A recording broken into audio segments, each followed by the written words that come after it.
Hi there. Thanks for watching, and I just wanted to talk about.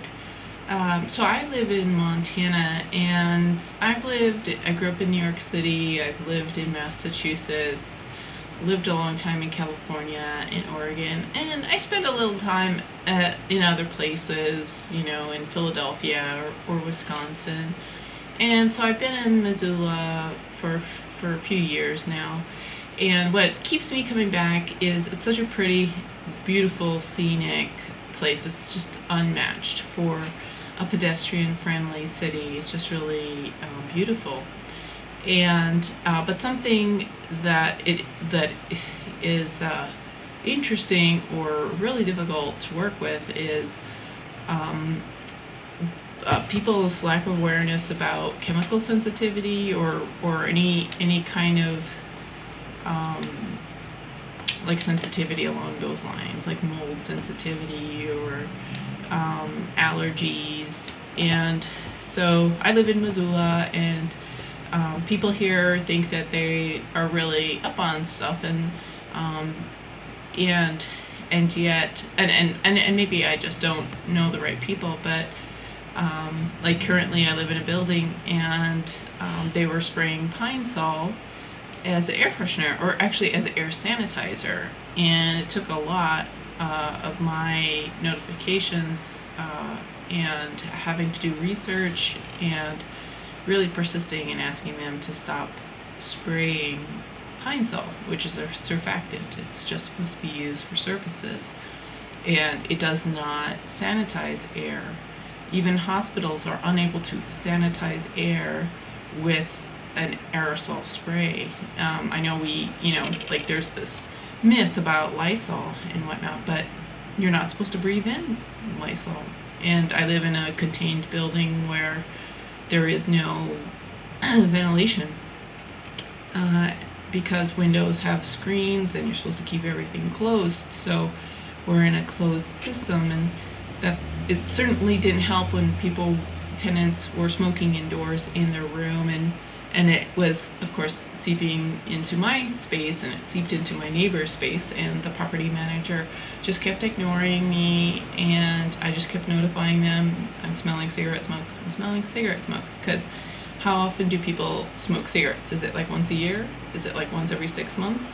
Cigarette smokers smoke a lot, because that's the nature of the beast.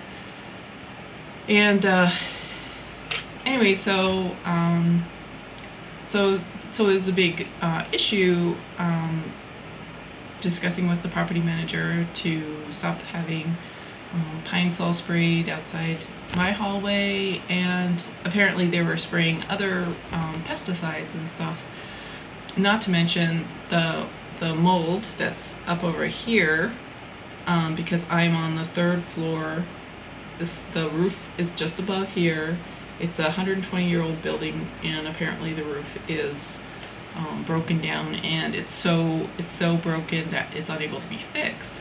So anyways, I'm just ignored about the mold here, and now right behind you is another new culture of mold seems to be growing, because I smell something that smells like rotting fruit.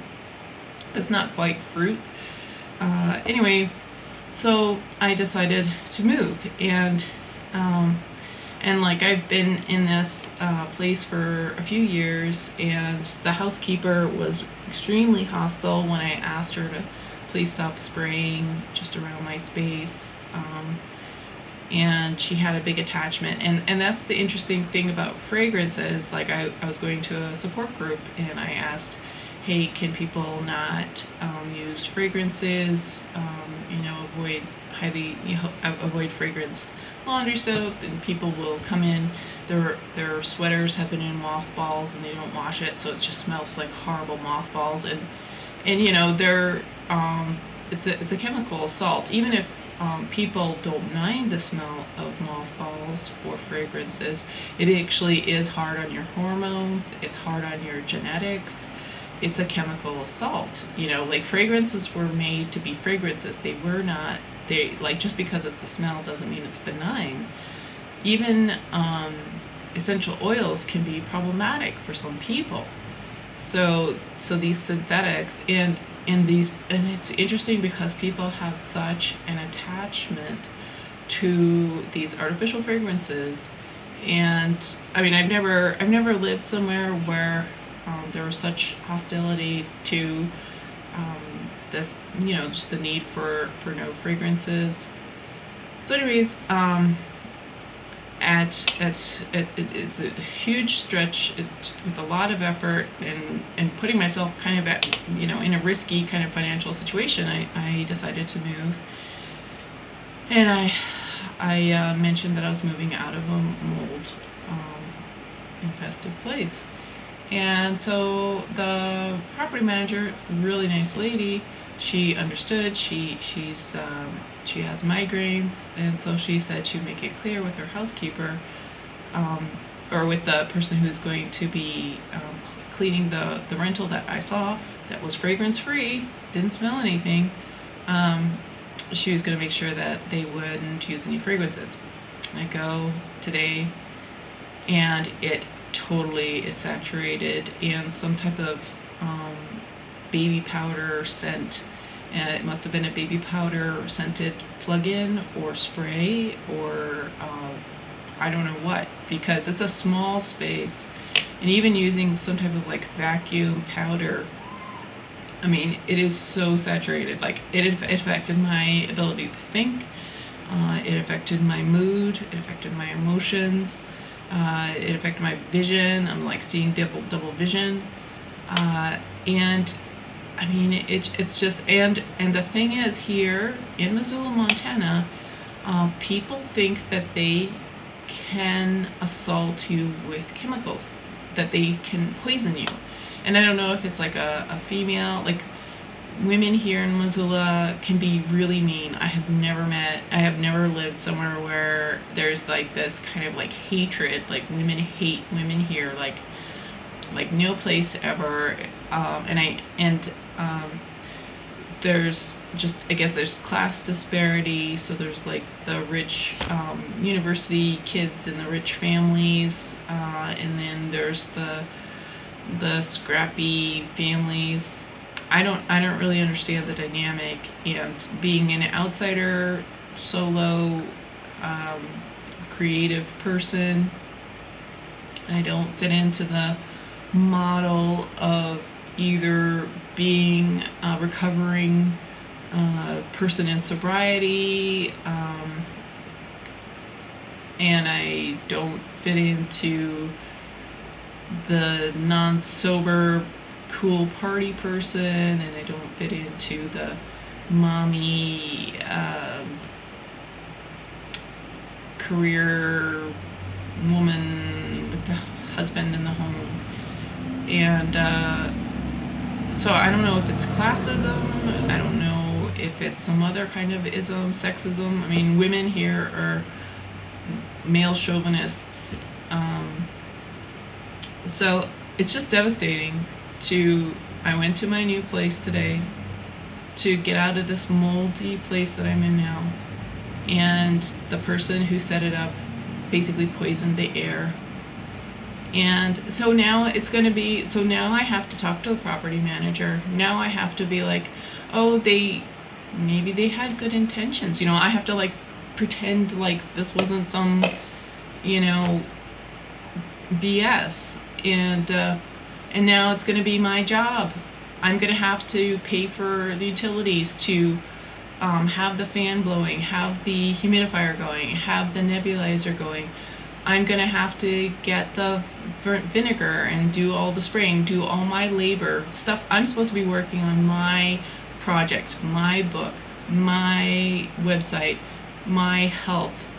And now I have to like, I'm like barely able to function in my life, and now I have to, like, some mean spirited person, some hateful person poisoned my room, knowing, oh, I'm sure they knew, I'm sure, and they poisoned my room. So I can't be comfortable there. I'm stuck in this moldy room. And now I have to like go through all this. I don't have a car, and I'm gonna have to get kitty litter. I'm gonna have to get baking powder, and I don't even have a whole lot of money to do this remediation. But that's the situation that people like me are in, and these mean people, these cruel, diabolical people who think it's okay, so that they think that they have a right to take away my oxygen, basically, to poison my air. They think it's okay, and these passive sleeping people that are around them that tell me I need to have a better attitude, I need to roll with it, I need to do some type of affirmation, even though these people are deliberately trying to harm me. It's sort of like, it's a type of rape. I paid for this room. I prepaid for this room. I did all the hoops, the 2 hours of the application to make this room. I have my whole life that had to be examined for this frickin' room, and of course somebody gets to poison it, and I'm supposed to have a positive attitude. I'm supposed to like do some, like, blame myself, like, well, what's my problem? Like, why am I upset? And maybe successful, happy-go-lucky people, they are poisoned too. And maybe I need to look into that. Maybe I need to look at the success stories of people who have been poisoned, who have been bludgeoned, because this is bludgeoning my brain. Like I am sitting here ranting to whoever will listen, and this is not the greatest, this is not what I want my life to be. And before this chemical assault, I wasn't ranting on my YouTube channel. And maybe there's people out there who have been assaulted and they say that was the best thing ever. I'm so glad I got raped. I'm so glad my child got murdered. And viewers might be like, well, that's not like that. When you have been under a low grade assault for years and you don't have a way out, that erodes your soul, your spirit, and your health. And it's not a one-time catastrophic effect or a one-time catastrophe. It's a long, slow kill effect. And I swear, Missoula is the prettiest place ever, prettiest little city. But just this kind of evil behavior by perpetuators and the complacency of the nice people. And I don't know what to do. I'm not an expert at advocacy, and when I have approached people who are supposed to help, they're kind of confounded too. Even when I'm talking about mold or cigarette smoke, they're like the people who are supposed to be advocates. They can't even assure me of my rights, of my protections under the law, should I speak up. It's like, you are really on your own. I've even been interacting with people in the disability community, and they're not advocates. They're not even advocating, even when there's like egregious crimes, outright crimes. It's like, it's just it's been a very difficult situation because there are nice people I have met here, but this is like, it's like a morally bankrupt city, and I would move somewhere else, but I just don't know where I can afford to go. And maybe, and maybe all this kind of a slow kill, like maybe it's a sign. And for quite a while I have been looking to move somewhere else, but I just don't know what else to do. And it's really unfortunate, and I wish that I could just be happy, even though people are trying to poison me, even though people are trying to harm me by, like their little pranks, that they don't believe is an issue. So anyways, thank you for watching, and sending all the best. Bye bye.